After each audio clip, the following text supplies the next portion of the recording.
Lola, kamusta ka na? Pasensya na, di na kita nabibisita. Marami na kasi akong ginagawa. Pero ako pa rin to, yung apo mong mahal na mahal ka.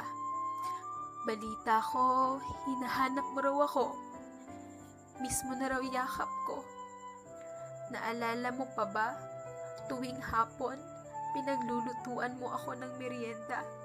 Tapos, ikukwento mo love story nyo ni Lolo, sabay magtatawanan tayong dalawa. Sa tuwing napapalo ako ni Mama at Papa, ikaw yung nandyan at nagpapatahan. Miss ko na rin sa'yo makipagkwentuhan. Pag may gusto ako, na di kayang ibigay ng mga magulang ko, kahit kapos ka, pipilitin mong mabigay sa akin to. Kasi masaya ka sa tuwing nakikitang masaya ako. Lagi mo akong pinagsasabihan dahil din sa katigasan. Pero kahit kailan, di mo ako sinaktan. Lagi mong ipinararamdam kung gaano mo ako kamahal. Aaminin ko, natatakot ako. Dahil sa paglilipas ng panahon, umiikli ang pagkakataon. Bumibilis ang takbo ng orasan. Baka di na kita muling mahagkan. Ayaw kong bitawan ng kamay mo. Gusto ko, kasama ka hanggang sa pagtanda ko. Gusto ko humaba pa buhay mo. Makilala mo mapapangasawa ko.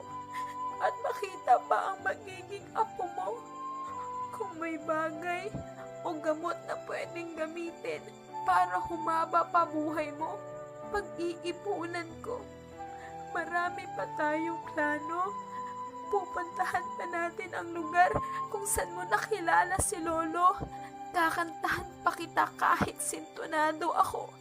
At sumasaya ka sa tuwing sumasayaw ako sa harapan mo.